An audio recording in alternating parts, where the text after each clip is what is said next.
What's up, everybody? Welcome back to my channel. It's that one girl here, and I'm back with another video. I'm so sorry that I have not been here for a while, but school has been crazy.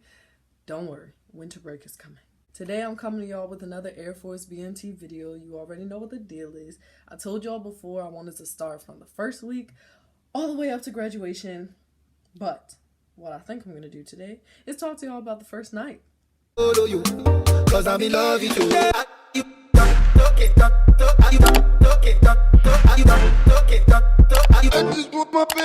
If you haven't already liked this video, go ahead and do that. If you haven't subscribed to my channel, go ahead and do that. I don't understand why you wouldn't.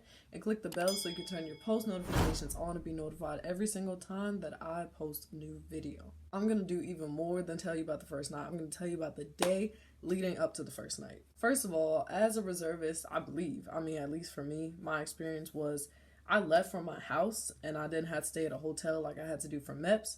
If you would like a MEPS video, please leave a comment down below. What I had to do was leave from my house like 2 hours or so ahead of time because I lived far away, and get to the base by 8 o'clock in the morning to do out processing. I had to be there by like 8 o'clock in the morning. My parents drove me. I did eat breakfast because we were told that out processing takes a couple hours. So yeah, eat breakfast before you go, I'm just saying. If you are a female, please make sure you get your pregnancy test before you go, because you have to do that. You have to do a pregnancy test and bring your results for out processing. Now, don't be one of those people, because I've heard that this has happened in the past, that actually brings like your urine sample. I heard that happen before. That's not cute. Just bring the results. Something else they're going to do is check for any new tattoos or piercings. I will suggest that after you go to MEPS the first time, it is already complicated and long and an annoying process to go through your tattoos and piercings and whatever.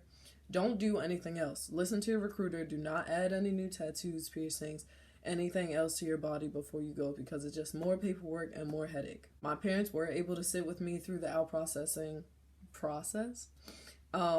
We went through paperwork and they gave me my airport ticket and explained, what I should expect when I get there. Yada, yada, yada. I do want to let you know, because I don't know why people don't know this. If you are in my situation, like a reservist, and you have to go to the base for out processing, you are responsible for getting to the hotel. You are responsible for getting to the airport. I believe for active duty, they go back to MEPS, and then there's like a bus that takes them to the airport. But you got to get yourself, if you're a reservist, that's all I'm saying. Get yourself there to the airport on time. I actually had a couple of hours before it was time for my flight, so my parents and my brother, my oldest brother, surprised me, and we met at Bahama Breeze, and I love Bahama Breeze, y'all. It was amazing. I wish I still had Snapchat, because I did take a picture of my plate, but you could just see a picture of us. Mind you, there's food in the airport that you can eat or whatever, but this is your last meal out of basic training for months, bruh. Like, you have to have something good, so I chose Bahama Breeze. Side note, don't wear any Air Force stuff to go. I think I mentioned this in my last Air Force video, which if you haven't seen it, I have a whole playlist dedicated to my Air Force experience, so go ahead and check that out. You don't want to wear Air Force stuff because you don't want to bring that attention to yourself. You don't know who got beef with the Air Force. You don't know. Well, first of all, yes, you're sworn in and everything, but you're not official yet anyway. Also, you're new, so you're not trying to like walk up to the MTIs and stuff all decked out in like your Air Force sweatsuit or something. I don't know where you might have gotten it from, ROTC or something.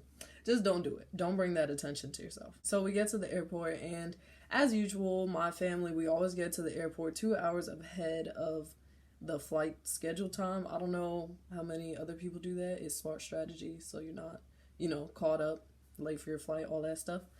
And we said our goodbyes, took some pictures, and then I just found my place at the gate because I was going to have some time before leaving. One of my friends from the delayed entry program or development and training flight, whichever one you want to call it, actually called me on the phone. He was supposed to leave a week after me, so that was cool, just talking to somebody about how I was feeling and yada, yada, yada, so that was cool. And then one of the other girls that was in the DNTF program with me, was actually shipping the same day and on the same flight with me, so she ended up coming to the airport as well. The flight to San Antonio was actually only about 3 hours, but for some reason it felt so long and I couldn't sleep. Like, I slept a couple times, maybe for like 10-15 minutes on and off, and you can tell you still have your phone on the flight, and I was just like, I can't sleep. I didn't feel anxious or anything, but who knows? I probably was. I will suggest that when you arrive in San Antonio, call your family, call your lover, call your friends, whoever you want to call before you get to where you need to go, because once it starts, it's a wrap. So call them, let them know you arrived safely and alive. And yeah, there's this like office that you're supposed to go to and I guess check in. But when we arrived, it was like maybe 11:30 midnight when we got there, and there were people sitting outside of the office, and it was like chairs and then a table with, I guess they were MTIs, I'm not really sure, but they were in uniform, and that's where you're supposed to check in. Make sure you have your paperwork available, because they're going to take your ID and your dang bro, what do you call it? See, that's why I gotta script more often. You have to turn in your ID and your orders. There we go. Your orders that say, yes, this person is supposed to come to Air Force Basic Training at Lackland Air Force Base. When you're in the lobby, there are going to be people just kind of sitting there in chairs, and it's because they're waiting for the bus to come to take you to your new home. Another side note, do not check in your bag. I don't know, I just thought about that. Do not check in your bag when you get to your home airport, wherever you're flying from. Because, let's just say they do that thing that they do sometimes where you check in your bag and it ends up in New York or ends up in Canada. I'm just saying. And also, let's say it ends up in San Antonio, but then you got to stand in line and wait for your bag to come. Just don't do that to yourself. You're not taking that much stuff anyway. Just keep your bag on the plane with you. You got your little carry-on, for ladies' purse, I guess, boys, maybe a backpack or something to put your headphones and whatever else you need in it. And then your luggage, it can go right up top. Don't worry about it. Don't check it in. Don't waste time. I'm telling you, don't add any stress to yourself for this process, because the next couple months of your life is going to be filled with stress until you get to Airman's Week. But we're not talking about that today. Once you are checked in, you wait. And you wait. And you wait. And you wait until the bus arrives for you. And boom, that's when the aggression starts. I mean, get on the bus, hurry up, get on the bus right now. Grab your stuff, why are you late? All this stuff. And it's just like, dang, I signed up for this. I will say our bus driver was cool. It was like this older black man. He's been driving for the Air Force for however many years he said. And he actually had some good conversation. It wasn't all strict and stuff. I don't know why MTIs weren't on the bus, but they weren't. So he was just talking to us, don't be nervous and whatever. I don't know what else he said, but he just had some encouraging words. I will say it wasn't that long of a drive, but it was long enough for you to take a nap if you really wanted to. Looking back, I probably should have, because sleep at the military, or at least at BMT, it's not. You don't.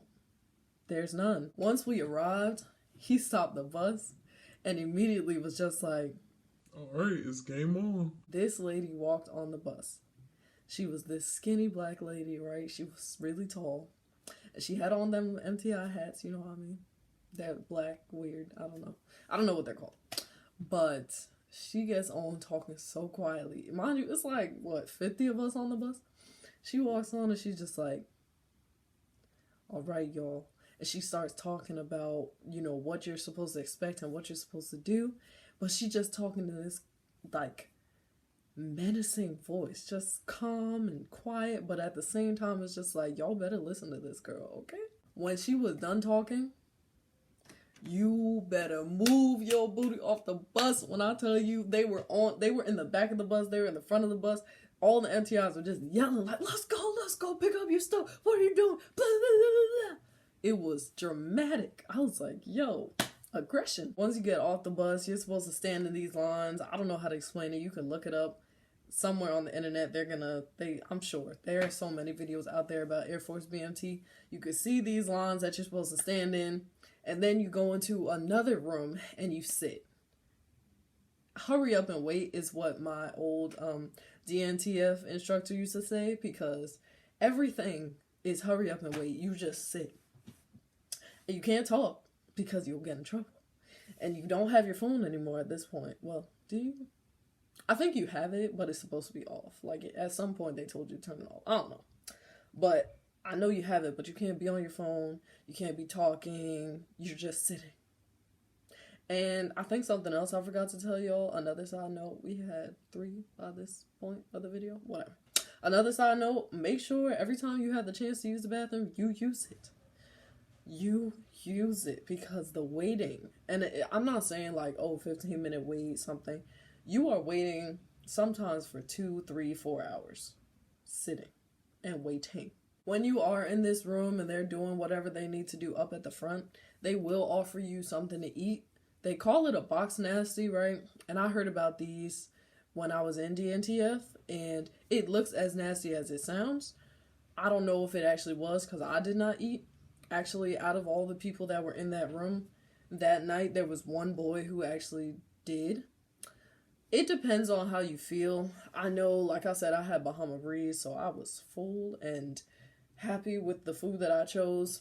But it's up to you. If you feel like you might get hungry, because you will not eat the rest of the night. You won't eat again until breakfast. But like I said, we got there at like 11:30 p.m. So I don't know. The box nasty is like ham or turkey sandwich with like Oreos, chips, and I think water or juice box. I don't know what it is, but it looked nasty. It looked like they put so much meat on there, and it was like 2 pieces of bread, and I just couldn't. I could not. So he was the only one who chose the box out of however many people I said were there in the first place. The next room that you're moved to after sitting and waiting for however long is this room where you pack your backpack. So, in fact, let me show you the backpack.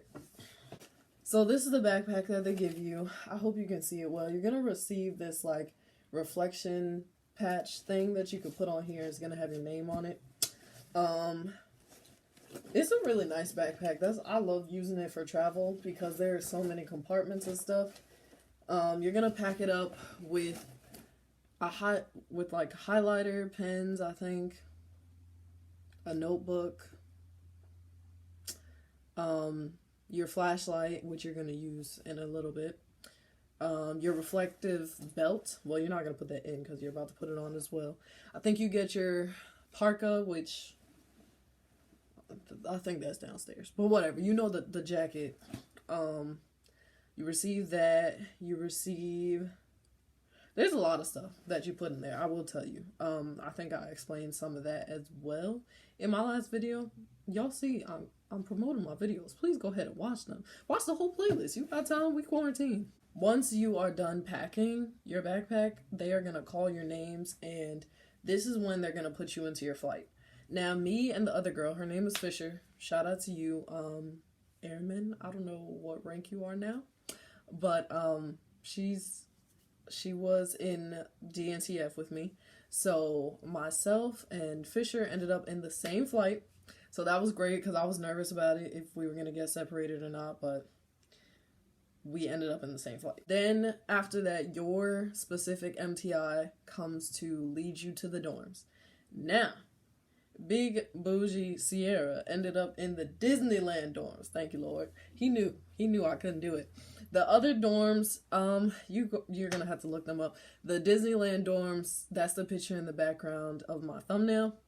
What do they call it? Alcatraz? Something like that. Something bad. You don't want to end up there. I don't even think they have an elevator, do they? Yeah, I think they don't. So we ended up in the Disneyland dorms, and it is just, like I said, hurry up, hurry up. They're yelling at you. I think it was our MTI and then somebody else with her, like one at the front, one at the back, something like that. But they're yelling at you. It's dark. I told y'all we got there. We arrived at the airport at like 11:30 at night. So at this point, it has to be like at least 2 in the morning. They are yelling at you to hurry up. You got your flashlight out, your reflector belt on, your civilian luggage, as well as the new backpack they just gave you, and you are like, well, not running, but you're basically just trying to keep up and get to the dorms. So then, once you make it to Disneyland, or whatever, if you don't end up in there, sorry. You make it to your dorm, and you get to the staircase, and my MTI is like standing there pointing at the staircase. Do y'all see this staircase? This is the staircase that you go up to. This is the staircase that you use for your dorm. This is the staircase. Just there's all this stuff about the staircase. Mind you, you're tired, but your energy is on like 100 because you just don't know what's next, what they got for you, whatever. I didn't even know we were going to be allowed to sleep, honestly. So it was just listening, like, this is your staircase, blah, blah, blah, blah, blah. Okay. So then you're going up the stairs. When you are going up and down the stairs, you have to hold the handrail as well as touch every step. You can't be hopping and skipping and jumping. I don't know where you do that at anyway, not in my house. But yes, touch every stair and hold the handrail. Utilize the handrail, that's what they're gonna say. So we get to our dorm. My first dorm, I think y'all have heard me say 3 Charlie 1 before, but my original dorm was 3 Delta 1. So when you get to the dorm, they're gonna have you repeat it over and over. Where you live at? Blah, blah, blah. Well, they're not gonna say that, but they're gonna be like, where do you live? What is your dorm? You're just gonna repeat it over and over. 3 Delta 1, 3 Delta 1, 3 Delta 1. Let me tell you something. When you get to the Air Force, you are a child. It doesn't matter how old you are a child. Let me tell you, there was this lady, actually, there were multiple people in my flight that had at least like daughters my age, if not older. So, yeah, dog. You're a child anyway. They have you find a bed and touch it. You touch the number on the bed. Then you go to the locker that is affiliated with that bed, and you touch the number on the locker. And then you go back to the bed, and you touch the number, and you go to the locker, and you touch the number, then you touch the number, then you touch the number, then you touch the number, then you touch the number. I mean, bruh, it's so annoying, but it's everything that you do is intentional, number 1. Number 2, they drill everything into your head. You cannot say that I didn't know or I didn't remember, because at that point, you're just being ignorant. That goes on and on for a while. And then the next thing you do is put your backpack on top of the lockers. You're not going to have time, or they're not going to let you, like, unpack that night. I think the most they let you do was, like, use the bathroom.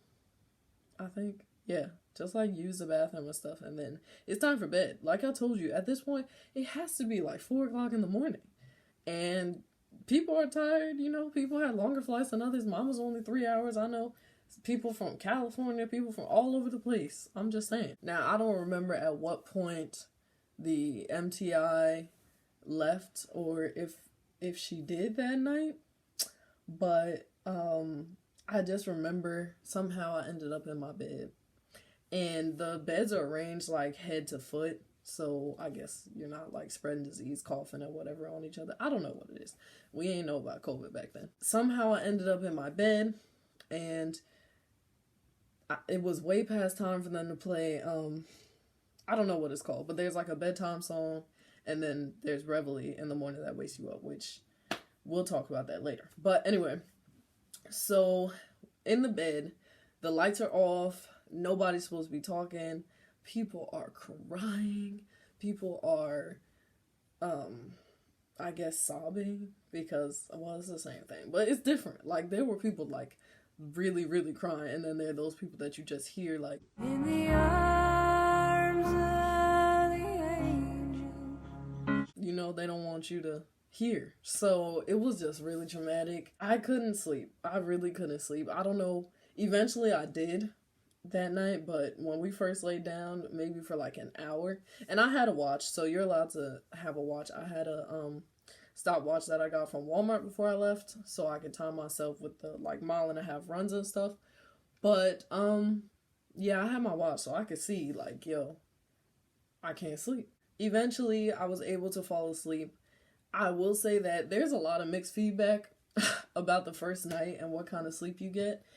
I see on some people's videos that they talk about, oh, they lied when they said your first night they give you 7 to 8 hours of sleep, because as soon as that alarm rang or as soon as Reveille came on, we had to get up. For my flight, Okay. We slept. And I remember that because when does Reveille come on? 5:45? I don't know. Whenever Reveille plays, everybody's supposed to hop up and whatever, right? So it came on and we're all like scattered because, mind you, we don't have uniforms and all that stuff yet. This is the first night. This is zero night. So we're like, yo, what do we do? Do I run to the bathroom, brush my teeth? MTI comes in and is like, no, that's not for y'all. Go back to bed. I'm the type of person, you woke me up, I'm up. I'm just laying in the bed like, so when are we going to lie? But anyway, that's for another video. I will do a 0-week video, which is your first week of BMT. I don't know if I made that clear, but yeah, 0 week is your first week there. I will make a video about, maybe, should I do 3 weeks at a time? Y'all let me know down in the comments below. Maybe 0 week to 2nd week, or maybe 0 week to 3rd week. Maybe I'll extend it. We'll see. Y'all let me know down in the comments below how you want me to split up these videos, but I do plan to take you all the way through graduation. Maybe I'll even take you past graduation, because I've mentioned before that my journey with the Air Force did not stop after graduation, but it certainly stopped shortly after. With that being said, y'all, that is it for this video. Thank you so much for watching. Let me know down in the comments below if you have any questions, comments, or other video suggestions. It could be specific to BMT. It could be anything else. Just let me know down in the comments, because I love talking to y'all. If you haven't already liked this video, go ahead and do that. If you haven't subscribed to my channel, go ahead and do that. I don't understand why you wouldn't. And click the bell so you can turn your post notifications on to be notified every single time that I post a new video. If you watch this video to the end, go ahead and comment first night below. Most importantly, one world, please go ahead and share this video. Share it at a fish fry, share it in Shanghai, and share it with your MTI. I don't care. Love you guys. Deuces. You don't talk it, you don't talk it, you don't talk it, you don't talk it, you don't talk it, you don't talk it, you don't talk it.